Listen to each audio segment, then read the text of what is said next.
Hey friends, it's Will. So, my vision is not very good, and I wear glasses because of that, as you may have noticed. It's no surprise, it's no secret. And when I am outside and it is sunny, I need sunglasses. I recently bought some new Ray-Bans, and I thought, what better way to show you guys what goes into a really, really high quality sunglass case than to make one. So, that's what we're going to do. So today we're going to be using a black grain leather from Tannery Remy Carriat, I believe is how it's pronounced. I'm not actually 100% certain on the pronunciation, so do correct me if I am wrong. But that is the leather we're going to be using. And because this is such a ridiculously stretchy leather, it's beautiful, but it does stretch like no tomorrow. And I've split it quite thin. It comes at nearly 3mm thick, but I've split it down to 1.6, which makes it really, really stretchy. So the way we combat that is we reinforce the back of it with something really stiff, and in this case we're reinforcing it with some 0.6mm bonded leather. Now, some people don't like using this sort of thing. They're like, oh, why split it just to build it back up? And the reason for that is really, really simple. You want to keep the leather that you're keeping for whatever reason. This one, I love the grain of it, I love the texture of it, I love the feel of it. But sometimes you want to give it a bit of a different structure. So I want to give this a more rigid feel because I'm using it as a case, a protective case. And if you guys want to see what else you use it for, don't forget to subscribe, because I've got a couple of really, really interesting projects coming up that both do use reinforcement but also don't use reinforcement, and you'll be able to see really clearly why you use it for certain things. So back to this project, I am fascinated with magnets. They are basically witchcraft. I know they work. I'm not entirely convinced as to how they work, but I love magnets. And one of the things about using magnets is, in order for them to go behind the leather, you have to have the leather at a thickness where you have enough of that witchcraft behind it where it still attracts each other. So I thought I'd use something a little bit contrasty, and this is a Nova Nappa by Tannery Haas, which is a really, really, really soft leather, so it will be able to form around the magnet very nicely. And I've split this particular one, this sheet of it, I split it down to 0.6mm. So it's not as strong as it was originally, obviously, because it's got to go through that bonded Nova Nappa, but you get that. It's not hidden because you're showing it off, but it's a sort of submerged magnet, which I absolutely love. What am I backing this with? I'm sure I will get those questions. So that is actually the split of the Nova Nappa, because I thought, what better way to use the material that I've got after I've split the Nova Nappa is to use the split off the back as the back of the magnet, because when you're doing this, you have to stitch it in somehow, and the firmer the backing to the hidden, I'm going to call it hidden, magnet, the more obvious it is from the front. Obviously that's not so much of a factor because this is reinforced with bonded leather, so you won't really see anything from the front, but that's kind of what I want. I don't want to see where the magnet starts and finishes. You might be wondering why I'm not absolutely lathering this with glue.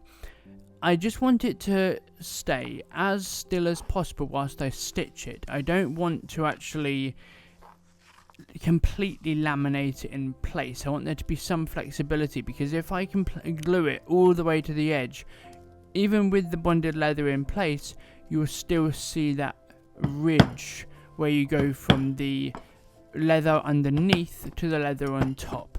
So to avoid that, you both want to have it not glued all the way down, but also, as you'll see in a moment, after I stitch it in place that I actually split down, well, I don't split it, I skive down the back of the magnetic piece in order to give it as a smoother appearance as possible.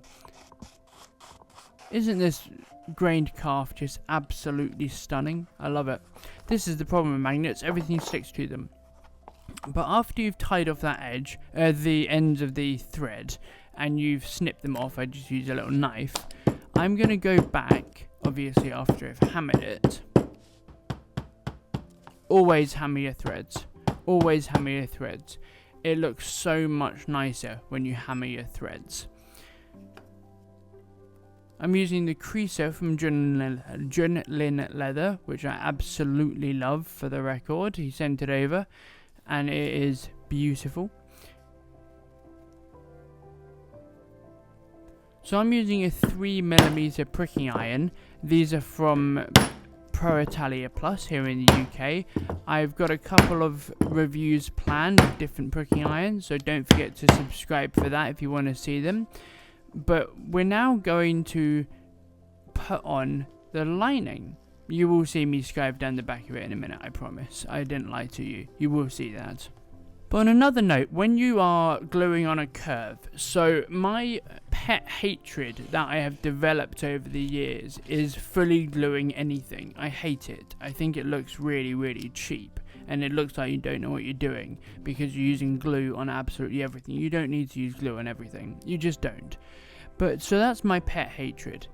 And the trick for gluing on a curve is about 10 mil, so a centimeter, on a 90-degree curve. So if you're bending something in essentially in half, well, more than half, but if you're bending something more into and more than half, you will want 10 millimeters of clearance on your lining leather, which we'll see in a moment. But the trick to this particular sunglass case, so that it's not too rigid, because I don't want it to be too rigid, it's just going to sit in my bag, I'm not going to be throwing it off a cliff and expecting it to survive. That's not the point of this, is to protect it while it's in my briefcase. So I wanted to have all of the curves of this absolutely gorgeous sunglasses case to be entirely 100% wrinkle free. And that was a task. That was kind of what I set out to do with this when I initially designed it. Let me tell you, creating something with no creasing, no wrinkling, no rippling on multiple curves at multiple directions is really, really hard. You have to think about the process of not manufacturing, but the process of putting it together way before you do anything, because those angles that stop you from having creases need to be put in there right at the beginning. So I didn't want to be able to see the magnet from the lining either, so I obviously put some more bonded leather in that flap, and this is where what I'm getting at with the 10 mil. As you can see, I drew the pattern onto the lining. And then when you fold in half that lining, it'll be 10 millimeters shorter. Now, test this before you do it yourself, because I do not want to be held responsible for a lining that's not long enough, because it depends on the angle, it depends on the leather, it depends on how much stretch you want to put in it, it depends on a huge amount of factors that you're putting in place. Oh, by the way, it drives me mad, people just snipping off thread on the back when you can hide it inside. So I hid it inside.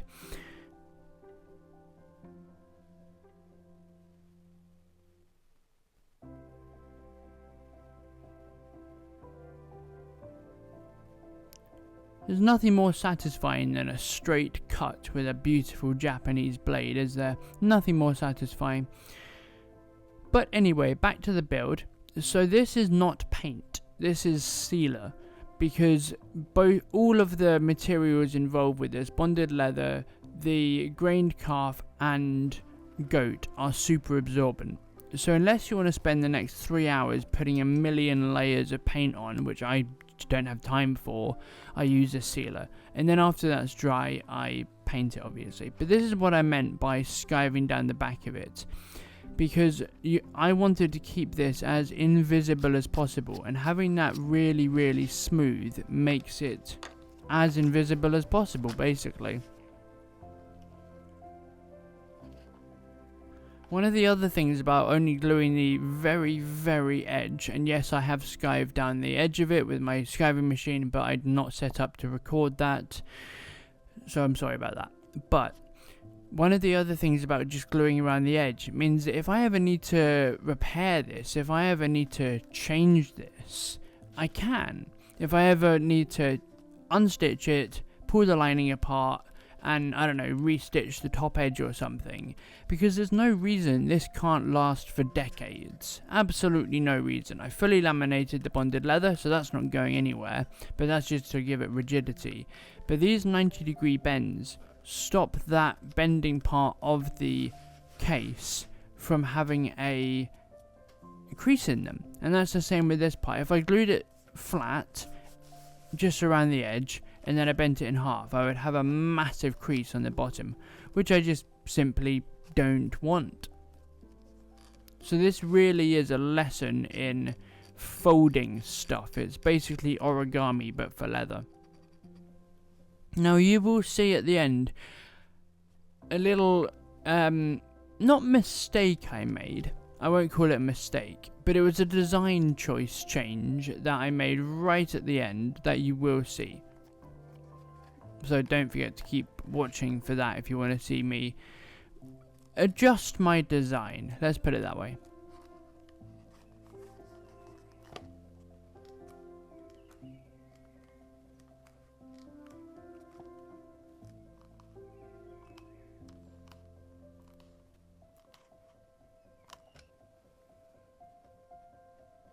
So as you can see, I haven't glued the flap yet. I have glued the sides so that I knew what the curvature was and where to start this. And then I'm gluing that down, and I've lined it up almost perfectly. It could be slightly better, but I'm an enormous perfectionist. I don't think I've ever finished a project without thinking, oh, I couldn't make that any better. I don't think I've ever completed a project and thought it was perfect. I think the day I think a project is perfect, I'll probably quit LEATHERCRAFT, because everything can be improved upon.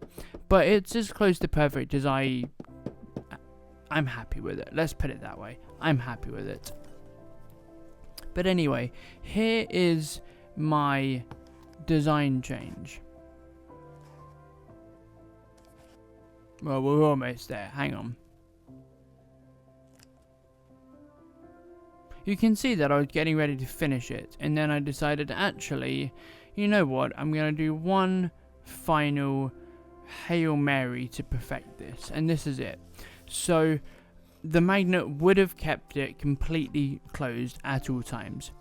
It would have. The magnet is strong enough that it would have kept it closed entirely for the rest of its use, if I wanted it to. However, I decided that I want to put a flap on the front. I want to put a keeper, let's call it, on the front of it. So I spent about an hour designing a very simple shape because I'm very keen on what angles I use.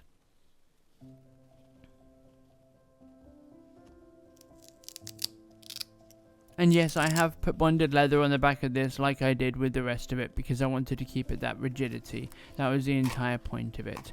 And here we go. We're tearing down the piece that I just glued together because I wanted to put this strap on the front. And if I was to do it again, I would probably move the logo. I'm not a fan of logos smack bang on the front of something like this, so I would have probably put it in the lining so it's not covered by the strap on the front. However, I'm fine with how it is. I'm fine with where it is, and I love the fact that I now have that strap on the front of it to keep it even more secure. But it's not really about security at this point, it's more about design.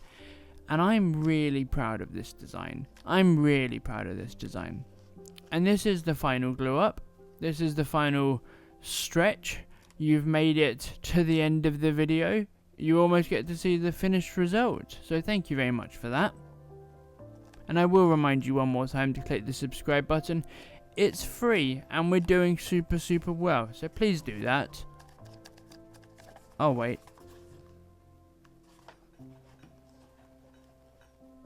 The final stitch down. Here we go. The final stitch. This was interesting because it's a very squishy leather. As you can see from the rest of it, it's a very squishy leather. So before this scene that you can see me painting it, I've just put 2.5 coats of sealer on it and a couple of coats of paint. This is just the final coat of paint because you guys do not need to see 4 hours of me sanding an edge. That is, yeah, you don't deserve to see that. I didn't deserve to do it, but I still did it. This is the final paint and I wanted it to be perfect.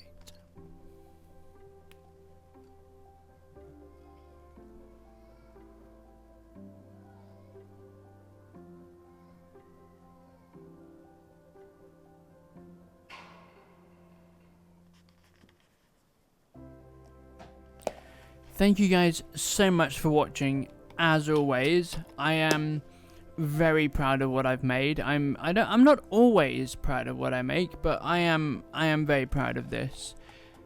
The magnet would have kept it absolutely fine. The magnet would have kept it, but I wanted to add a little bit of extra. I'm gonna have the pattern available on my website, and I hope that you guys enjoy making it. If you decide to buy it, it will be all of the stitching placements will be there, and I can't thank you enough. Have a phenomenal weekend. Take care.